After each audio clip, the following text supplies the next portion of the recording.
Hey Goblins, a heads up that Volume 3 of our annual one-page dungeon collection is coming out soon. It's all the one-page adventures we produced for Patreon in 2021, along with related monsters, items, or traps. We'll also be releasing the individual dungeons from 2020's Volume 2 on our digital store, goblins-and-growlers.itch.io. Got to do something about that URL.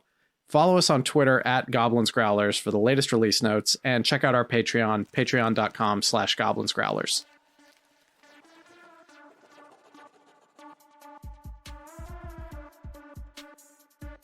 Hello everyone, and welcome to another fabulous episode of the Goblins and Growlers Podcast. I'm Josh Maltby at Black Cloak DM on Twitter.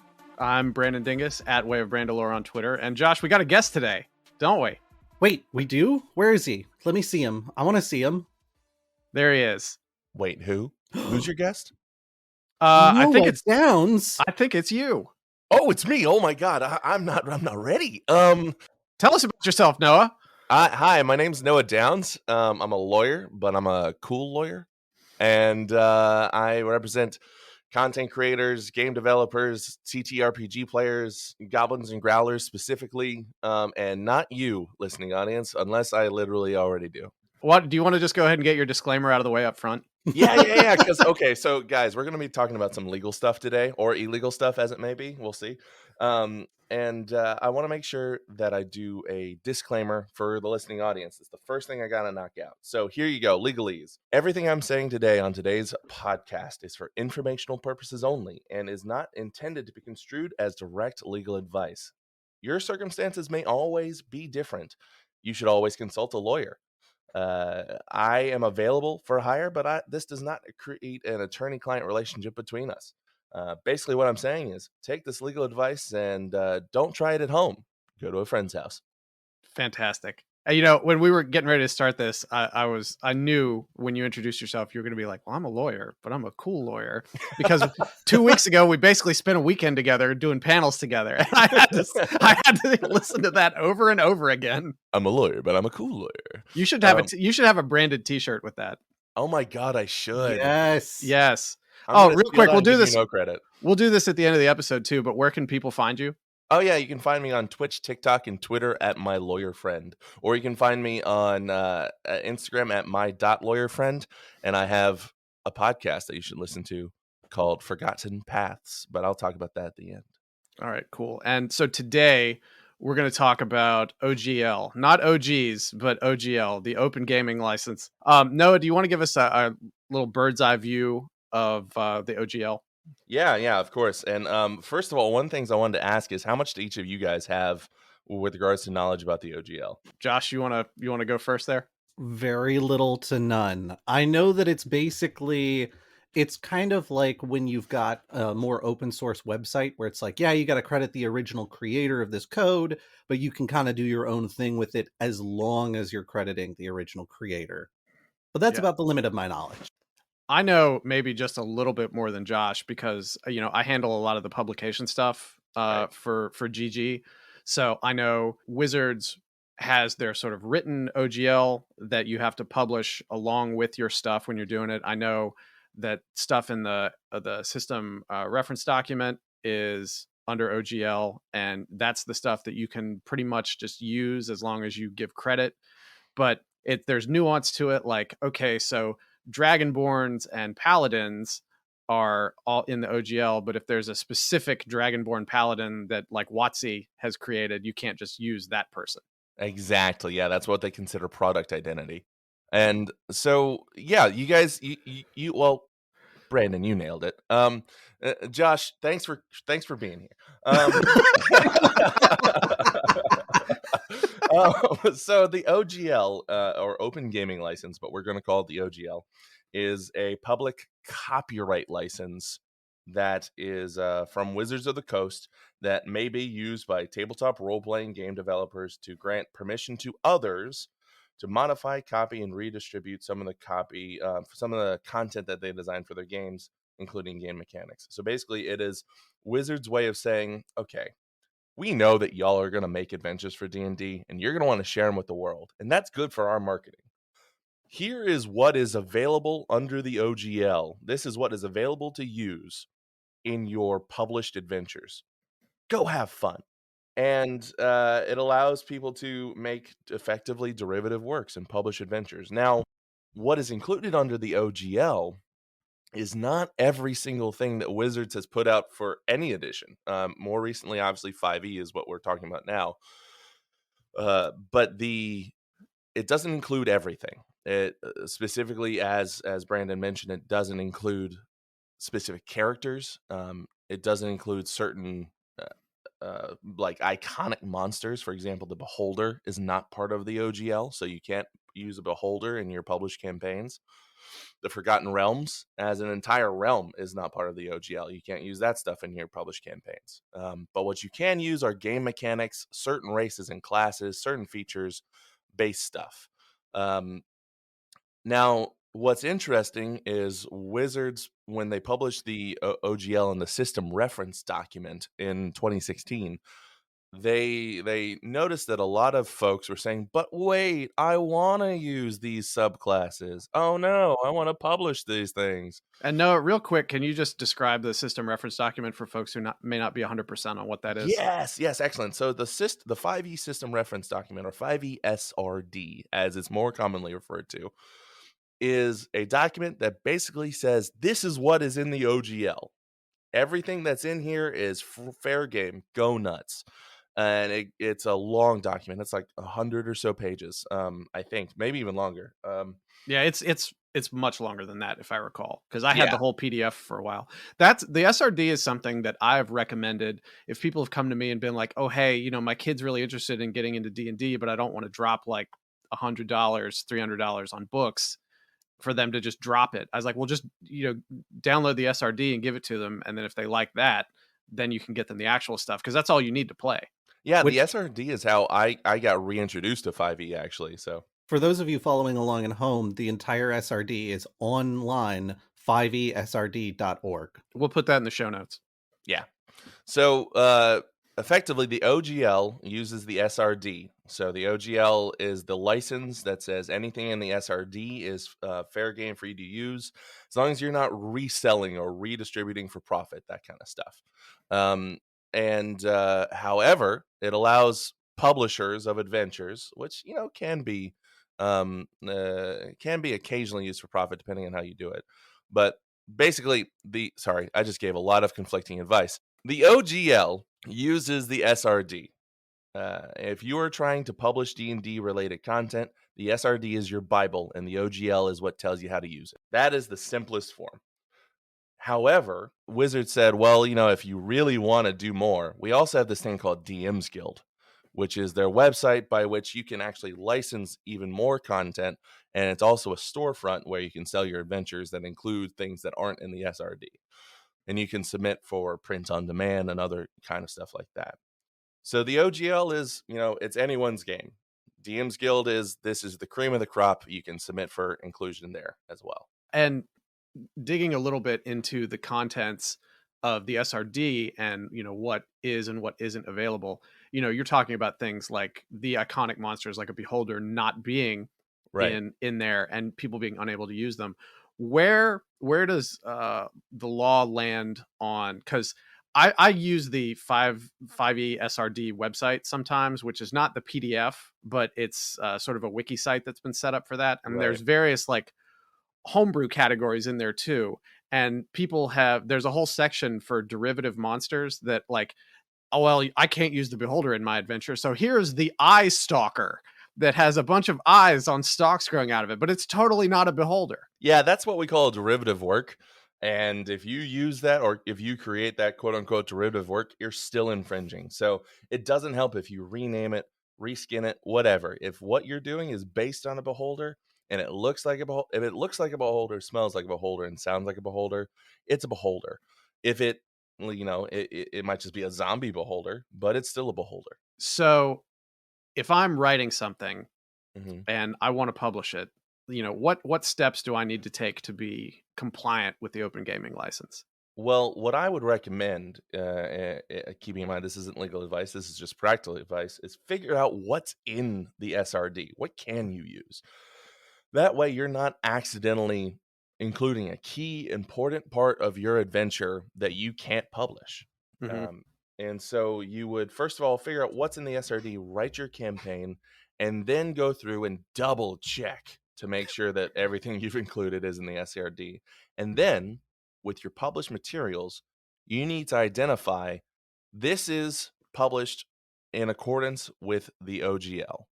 And there's a specific disclaimer you can use. You can include a link to the OGL, which is actually just a 2-page document. And that will let everybody else know, okay, this is OGL content. This is this is derivative content based on the SRD and Open Gaming License. That's great. In addition, what you need to identify is items that you have come up solely for your campaign that you want to own. For example, if I am writing a campaign that I'm going to publish under the Open Gaming License using the SRD materials, and I create a paladin that goes by the name of, I don't know, what's around me? Download the paladin. It's literally just a sticker that's on my It sounds like you're computer playing right Shadowrun. Download the paladin. That's Raid Shadow Legends. So if I'm playing Download the Paladin and I want to protect that paladin and the name Download and all his characteristics that I put so much time into, then I would say Download the Paladin is product identity. It is something that I have created specifically for my campaign, and nobody else can use it in their published materials. They can use it when they run the adventure, but they can't use it in their published materials. Now, the product identity is something that Wizards has included in the OGL to give end users, so people that are creating content under the OGL, a way to still protect their work. So essentially, there's in any adventure that is published under the OGL, there is 2 types of content. There's the open gaming content, which is content that is created in accordance with the SRD. And then you have product identity, which is, names, logos, identifying marks, artifacts, anything that is of the writer's own creation that they want to protect. And if someone else comes out and they publish an adventure that uses somebody else's product identity, then that's a breach of the Open Gaming License. So Wizards gives the end user a way to protect their own content, which is kind of neat. So if I publish something under OGL, but specifically say like, hey, this thing is mine, and then somebody else publishes that, not only are they having an issue with me and my intellectual property, but they've also breached the agreement with Wizards. Exactly. That's interesting. I didn't know that. I thought, Wizards be wizards, so I figured they were just looking out for themselves. Yeah, no. It's a breach of the licensing agreement too. So it's pretty significant. It's kind of neat. That said, I'm not aware, and I haven't directly handled any product identity cases that have gained national or public attention at least. And so it is, you have these rights. It's important to know, and if you feel like you need to exercise them, hit a lawyer up. I would actually love to be one of the first lawyers to really kind of dive into that kind of product identity case. I would love to do that. That'd be so much fun. I mean, Goblins and Growlers will at some point be big enough for that kind of attention. Just give us time. Just give us time. Oh yeah, okay, sounds good. No, G&G actually, I'm taking a second, off topic. G&G, y'all are doing an incredible job with what you do, and you've gained a lot of national respect. So. And international respect. So keep on going, guys. Oh, thanks, Doug. We'll definitely have to have you back talking like that. Oh, good. I did my job. Yeah. Hey, I've got sort of a related question to everything we're talking about. So let me figure out how to phrase this. There are idiots on YouTube who will post like clips of movies and stuff, and they're like, fair. In the comments, they'll be like, you can't prosecute me because this is fair use for educational purposes, et cetera, et cetera, et cetera. What's the line on that kind of thing? Like let's say, for example, I wanted to teach D&D to a group of children, and I thought the best way to do that would be to run Lost Mines of Phandelver for them to teach them the mechanics, but I was charging for my time like $20 a kid for that. Now, I'm using Wizards content for that, and I'm making a profit off of it. But it's like, would the fact that it was like educational fall under fair use, or does me getting $20 from that per child like completely quash that argument, or is that argument garbage to begin with? So you've said the word that triggers every lawyer that knows anything about intellectual property, and that word is fair use. I need a second to breathe, and then Okay. I'll answer. Doing your Okay. Fred Sanford over there. This is a big one, Elizabeth. So fair use. First of all, is this an explicit show? Am I allowed to curse on here? Yeah, it's fine. All right, cool. If Josh and I have a discussion about it later, I'll bleep it. We try to keep PG-13-ish. So all right, then I think you'll be fine. So that means you get one F-bomb. Okay, good. Brandon, go ahead and mark this down in the show notes for your editing later. Fair use is bullshit. Okay. 16 minutes, everybody. 16 minutes. It is fair use is technically something that you can use as a defense if you get sued. Anyone that is relying on fair use in order to publish content is either very rich or very misguided. Because the minute that someone relies on fair use, then they are saying, I am willing to get sued and go in front of a judge and argue that this is something that I have a right to use. You're admitting at its very core that what you're doing is infringing. Because, like I said, fair use is a defense. You're saying, yes, I'm infringing on copyright, but it should be fair for me to use this stuff for educational purposes, making it a derivative work, making sure that it's transformative enough, saying that you're not using a substantial part, saying that you're not replacing the value of the product online or in its intended market, or just a few things. So in order to claim fair use, you have to go through the demand letter process, where you get very angry letters from people like me, and we can be scary. Then you have to get sued by those people when you don't listen to them. And then you have to defend yourself in court and get to the point where you're in front of a judge, which can take years and cost tens of thousands, if not hundreds of thousands of dollars. And then you get in front of a judge who might not know very much about Wizards of the Coast, or might have, come up in the satanic panic time and hate everybody in the room. And they would have to figure out, okay, this is an old, antiquated law. Is what this person is doing fair use? And usually 9 out of 10 times, they're going to say it's not.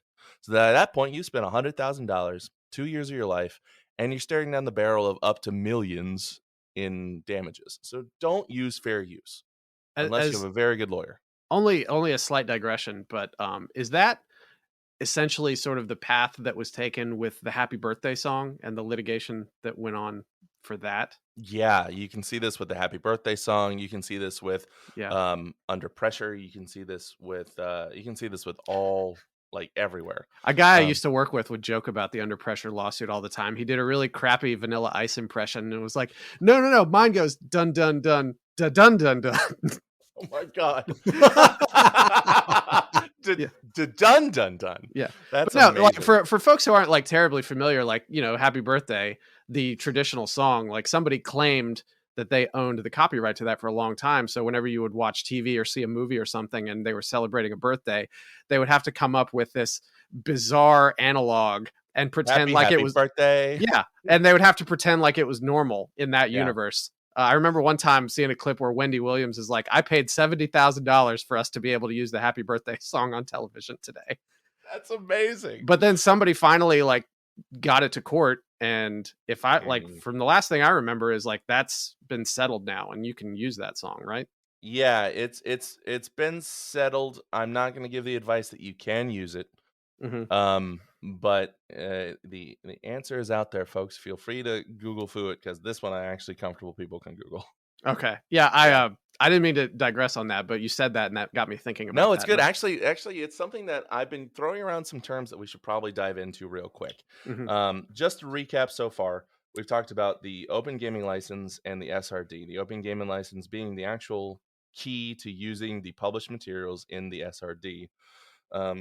But one terms that I've used are trademark and copyright, that are basic intellectual property terms that people need to understand. because they're sometimes people confuse them. Trademarks are source identifiers. So it is a brand. For example, Goblins and Growlers is a trademark of your company. It identifies the source of goods or services. McDonald's is the trademark identifying the source of terrible burgers, that kind of thing. It has certain quality, goodwill associated with it. It's an internationally recognized brand. I'm talking about both Goblins and McDonald's now, by the way. We do And have terrible burgers. exactly. And it's a protectable name and logos associated with it. Copyright is expression. It's artistic expression. So anything that's fixed in a tangible medium of expression can be copyrighted. Essentially, what that means is if I draw a smiley face on a sticky note, I've got a copyrightable smiley face. It's pretty great. Think about copyright as the content that you can protect, and trademark as the name identifying where the content comes from for these purposes. That is the basics of trademark and copyright. Under the open gaming license, you get a license to use certain copyrighted and copyrightable materials from Wizards in the form of the SRD. What you don't get is the right to use Wizards of the Coast trademarks on your stuff. You can't say, this is based on Wizards of the Coast Dungeons and Dragons 5th edition. You can't use a D&D logo. You can't do any of that on your content. You can say, that's why you'll see people out here publishing stuff under OGL and under the SRD saying, based on the world's most famous tabletop role-playing game. It's very similar to, since this is coming out soon, this is very similar to why people can't say Super Bowl. The big game. It's the big game. Yeah, I worked in newspapers for many years, and it was always interesting how we would, on the news side, we'd be able to refer to it as the Super Bowl in stories. Yeah. But then when advertising was doing their push for stuff, there was always these big full-page ads for the big game on Sunday. The big game on Sunday, the large container, the superb owl. These are all fun things that are quirks of copyright and trademark law. So that is trademarks and that's copyrights. Just want to make sure we had a base thing to go from. Before we move on for that, Josh, go ahead. To recap, for McDonald's is the trademark. The Big Mac is the copyright. No, Big Mac, the name the Big Mac is actually a trademark. What? Yeah. No, it's actually the big sandwich on Sunday. The recipe sandwich on Sunday.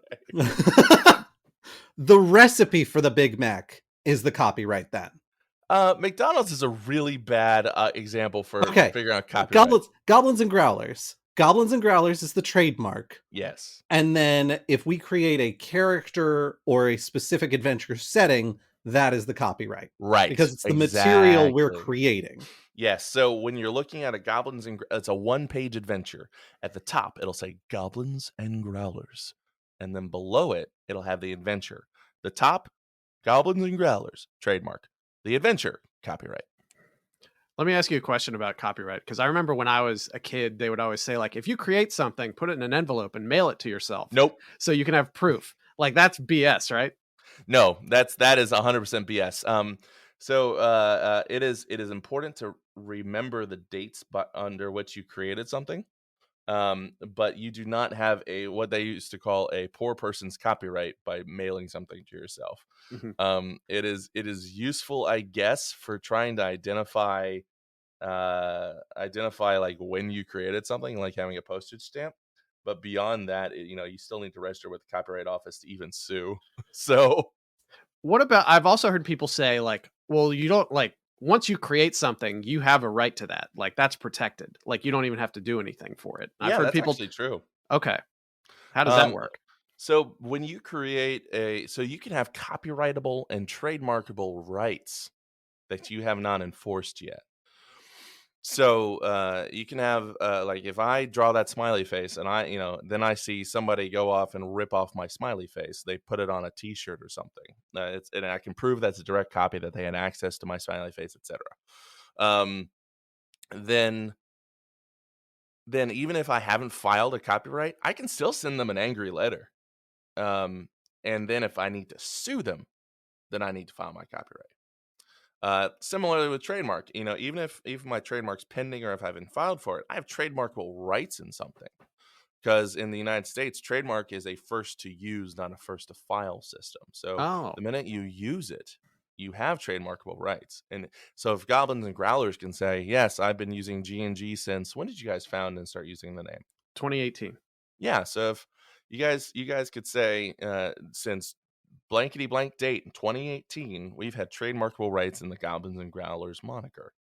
That is rights. Now obviously we'd want to file for a trademark to actually protect it, because even if it's first to use not first to file, there's benefits to filing first.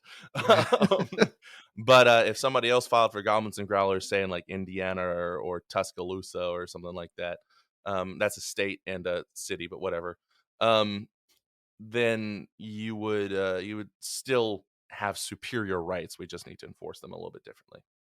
What about abandoned trademarks? Yeah, so abandoned trademarks, if you're looking up trademarks on the trademark database, for example, if you guys see that Wizards has abandoned something on the trademark database, Mm-hmm. then that doesn't mean that you can use it. That means you should consult a lawyer, because it might just be a filing error and they can revive it. And it doesn't mean that they have given up their trademark rights. It just means that somebody has stopped, something wasn't filed, and so the trademark office is not publicly stating that they have the rights. They don't have the seal of approval at that time. Doesn't mean that they don't have the rights there. So the Patent and Trademark Office can like look at that, and they'll give you like grace in case maybe something fell through the cracks. On that Yeah, kind of yeah. thing. There's a certain amount of time where you can revive a trademark application or fix an abandoned or a dead trademark, as we call them, if you've failed to file certain upkeep documents. But that does not mean that the minute that something falls out that you can use it. So there's been a lot of abandoned and dead marks over the years that later get revived and tacked on. So the tabletop role-playing game space in sort of the span of history is relatively new, only going back to like the 70s. Yeah. So that's this is what I'm about to talk about is probably not super relevant to this, but public domain now is what, like life of the author plus 70, or is it plus 90 now? It depends on the work and whether it was published or unpublished, but yeah, you can generally say 70 or 90 around there. Okay. Yeah. So I know there are a lot of like, for example, old comic book characters from like the 30s that never had their like copyrights, I guess, extended or anything like that. They were abandoned. So I can get on the public domain database and just like that kind of stuff is just 100% free to use. Not necessarily. Okay. This is a fun topic. So everybody's chatting right now about how Winnie the Pooh just went into public domain. The character went into public domain. Disney's version is still very much. If you create a Winnie the Pooh piece of content, he better be wearing pants and maybe a blue shirt. Yeah, pants and like I've seen people joke about how they want to do like a Winnie the Pooh that's just like a terrifying real life grizzly, like. Just like spiked hair, like blood matted around his mouth and stuff like that from eating like animals, because that's what bears actually eat. Mm-hmm. That kind of stuff. And I was like, I'm 100% in support of this. I want to pull it back just a little bit to some stuff we had been talking about before, like public games and things like that. So we, out of an abundance of caution, and just because we're creative people, when we started running public games, we're like, well, we're just going to write all of our own content. Smart. Because A, we don't want to get in trouble. B, we don't want somebody showing up to a game and having to sit through like an adventure that maybe they've already played or something like that. Right. So, I mean, Adventurer's Path sort of exists as the official conduit through which to publicly play, Wizards of the Coast content. I'm guessing that it would not be a good idea for, let's say, somebody to start Snoblins and Snrowlers and run official WotC modules in public spaces for pay. That would be a problem. Okay. That would be a problem. Now, there's nothing wrong with, somebody buying Strahd and, playing it at home for friends.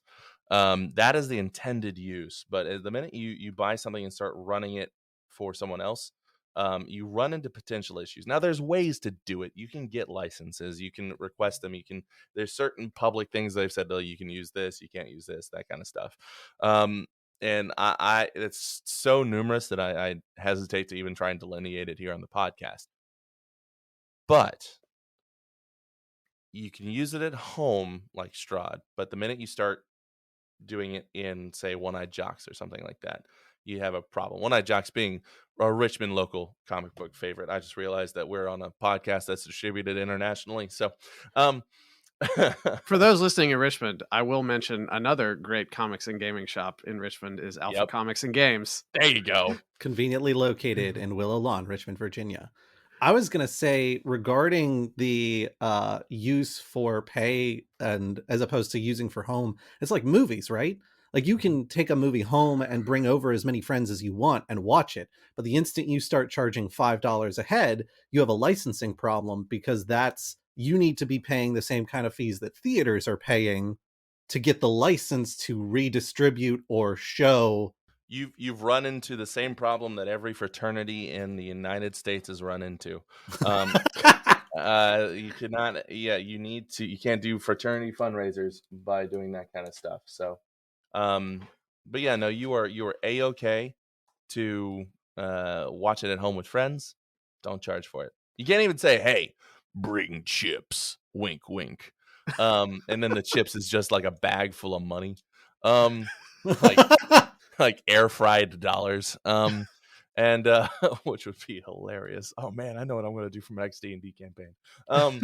But yeah, no. So you need to use it for the use intended. So as we sort of start to wind down on the discussion, I want to bring it back around to talking about like open gaming license and compliance and stuff like that. So to be like if I'm publishing a book with my own content under OGL, I have to publish the license in there. I have to make a list of the stuff that I want to retain that I've created originally. Like, what else do I want to do? Aside from consult a lawyer. We'll just say that goes without saying. The answer is consult a lawyer. So to recap, you run me through what you've already done again. I've published, I've set aside space to publish the actual text of the license. Right. I've set aside space to call out specific stuff that I've created originally for this that I want to retain. Identity. Yeah. Yeah. What else do I need to do to help cover my bases? Publish it. Okay. Yeah. And that's it. No, that's not it. Honestly, there's a lot.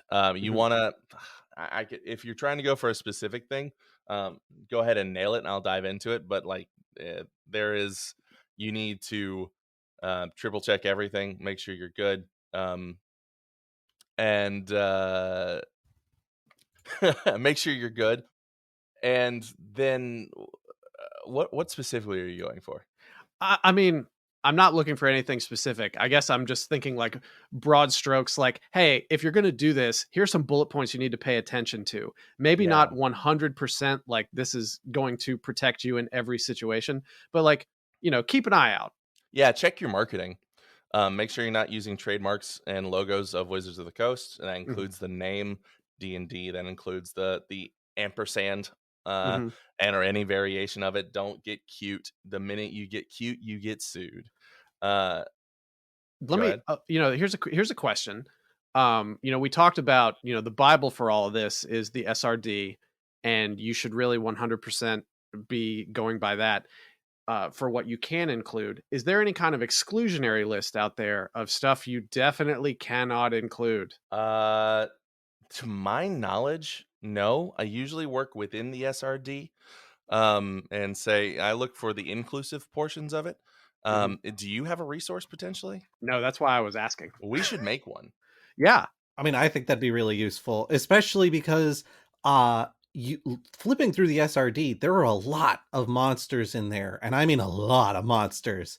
So it's hard to say like, oh, well, maybe beholders are in there and I just missed them. At which point you're in trouble. So the TLDR here is when you're trying to create something you want to publish and distribute for sale or distribute for free, whatever it is, And by the way, when it comes to commercial use, it doesn't matter if you're distributing it for sale or for free. It's still use. So be careful there. You need to, one, check your homework. Make sure that you have identified everything in the SRD. You're not using anything that's not in the SRD, and that your adventure abides by it. Make sure you're not using anybody else's product identity. Make sure you include a copy of the OGL at the end or beginning of your adventure. Make sure you're not including Wizards trademarks or logos or anything that is, specifically excluded in the trademark realm. And then make sure you identify your own product identity if you want to specifically protect anything in your adventure that's not part of the SRD. Now, you were asking about there's a list of things that are excluded. And I would say that would be a really good marketing tool, or really good something to create for somebody. If anyone was interested, wink, wink, Goblins and Growlers, wink, wink. So, wink, wink. There's wink, only wink. so much time in the day. Wink, wink. Only so much time in the day, but make time. Speaking of, I need to make time to create some product identity. Actually, a character for my D&D podcast recording tomorrow, which is a nice segue into fan content policy. Go for it. Yeah. So you may be listening to this whole thing and be like, man, they're talking about publishing adventures. I'm here to know if I can do my own D&D podcast. I want to know if I can do my D&D fan art. I want to know if I can do all this fun stuff. And the answer is you can. Wizards has a fan content policy that they published in November of 2017. And basically, it's Wizards stroking their community's ego and say, we love your creativity and engagement. And we love that you create and share fan content. And here's the rules that you can do it with. You might be wondering, how did the Quid Pro Roll podcast, how did they publish content without a paid license? Because you guys definitely use a lot of D&D stuff, and not all of it's in the SRD. And also, you might ask how other people like Adventure Zone got started. Now they have an official relationship, but Adventure Zone got started, that kind of stuff. It's because they follow Wizards fan content policy, which you can honestly Google. It's on the Wizards website. They have several rules. I'm just going to dive into it. First of all, the content you put out must be free. If you are producing and releasing a podcast, it can't be behind a paywall, can't be on Patreon only or something like that. Wizards has to be able to get to it without paying, or you can't actually even require email registration. You have to be able just to click it and go. That includes if you're streaming it on Twitch, you can't put behind a subscribers only wall or something like that. You can't sell it to third parties for compensation. So like if I'm doing a D&D podcast, I can't sell it to Spotify for payment. I need to get sponsorships, which they do allow. You're allowed to get sponsorships, and you're allowed to monetize, but you just can't sell the content. And you guys feel free to chime in with questions anytime you like. Otherwise, I'm going to dive through these rules. Yeah. I was actually going to jump in real quick because I was curious. What if you have your actual Play Adventure podcast that's running, and then you open up a Patreon and you put bonus audio content on that Patreon? Do you still have to, can it not be the game? Do you have to this is a different thing where we're not playing the game anymore. We're just having a conversation around a table. Yeah, if you're having a conversation around a table, that's fine, as long as it's not using Wizards intellectual property. But if it is on Patreon and it's available only to Patreon people, then you can't put it behind a paywall. You can release it for free on Patreon and then have paid content on your Patreon, which can include stuff that you've released under the OGL. But you cannot put D&D IP, audio fan content IP behind a paywall. And also, when you do release it, you got to tell your community that it's unofficial. This is not official Wizards of the Coast thing. It's not approved or endorsed by a wizard. This is unofficial fan content. Also, they have the same stuff of you can't use their trademarks and whatnot, just like you see in the OGL. Also, don't put in bad stuff that we would typically like call a content warning. Mm-hmm. Can't go in this kind of stuff. There's certain exceptions like murder and treason, but Wizards is not going to endorse anything else. Yeah, so that is the key. That is how you release fan content. Do you know if other publishers, not just Wizards, have sort of similar arrangements, both with like fan content policies and with OGL type things? Because like Pathfinder grew out of the 3.5 OGL, didn't it? Yeah, it did. And they've got their own, their own now. Yeah, they do. That grew out the OGL content. Most systems do. In fact, I'm looking up right now if Monster of the Week does, because I'm confident they do. But most systems do have a fan content policy or some sort of open gaming license, because that's how you grow your fan base. And especially in a digital media and internet world, because if you're putting yourself into the niche of I'm only going to work here, then people are going to interact with it, but nobody's going to see it in this content driven world that we live in. I say as we're on a content driven podcast. But yeah, so that's the fan content. And so basically you can create your D&D podcast, release it as long as you follow the rules under the fan content license. I think it's really interesting that those kind of things have evolved now to the point where Critical Role, which started as a fan content podcast, now has its own fan content policy that nobody likes. And Critical Role's fan content policy is that's why I'm glad like that certain things of Critical Role were actually picked up by WotC, so that all of a sudden now it's under WotC's policies and not Critical Role's, because I don't want to crap on Critical Role, although I feel like every time I talk to you guys I do somehow. But their fan content policy is not as nice.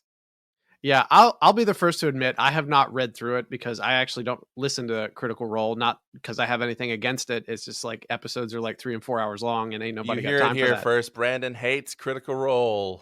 Slander. I'll have to call my lawyer about this. But I haven't read the specifics of it, but I felt like the community reaction to that, and I know we're sort of getting a little sort of orthogonal to our topic, but the community reaction to that seemed to be less about this is a restrictive policy and more about, hey, we didn't used to have a policy at all. You guys are selling out. Yeah. A little bit, but that's how they made millions of dollars just on Twitch alone over the last 2 years. So yeah, good for them. Yeah, I mean that sincerely. Good for them. Like if you can monetize something like that, great. And big shout out to Zach Lim-Eubank, who helped them get on Twitch to begin with. Now over at Hyper RPG, great guy. All right. Well, Noah, do you have any sort of closing thoughts for our copyright trademark policy discussion?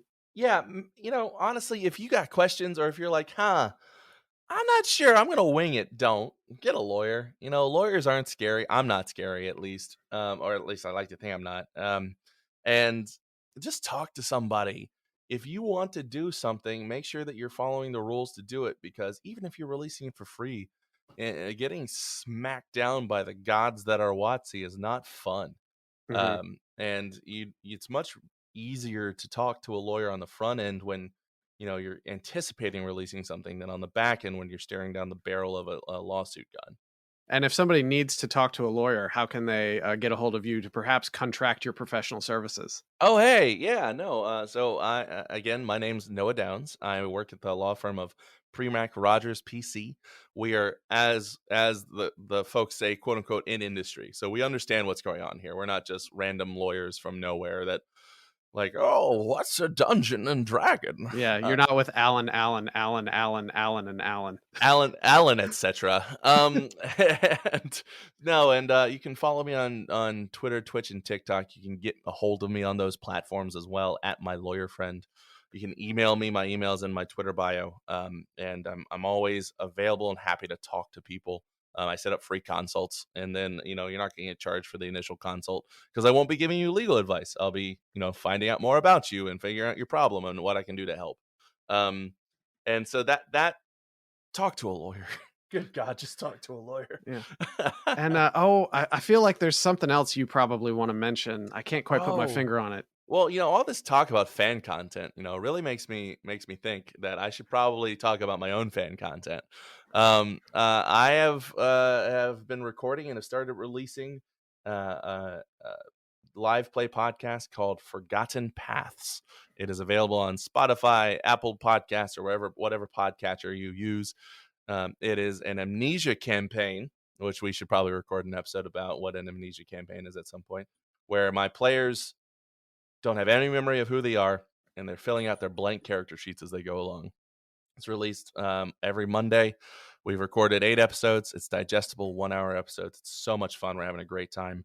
I'd really love it if you go and download, give it 5-star reviews, write a nice little review. You can listen to it if you want to. I'd really like it, but you can find it on Twitter at paths_forgotten, or just search Forgotten Paths and the relevant podcatcher platform. And in fact, actually, I have another podcast called Allegedly with my friend Sam, that you can, if you like this kind of content, we talk about content creation and law all the time. So check it out. All right. Well, how about we bring you back again and we'll talk about your podcast a little bit more and just amnesia campaigns in general. Oh, yeah. Let's do that. I'm 100% down. All right. Well, everybody, thanks for tuning in this time. I'm Brandon at Way of Brandalore on Twitter. I'm Josh at BlackCloakDM on Twitter. All right. We'll talk to you all later. Bye, y'all. Bye. Thanks for listening. If you enjoyed our conversation with Noah, then please tell a friend about the podcast and/or give us a review. We appreciate it, and good night.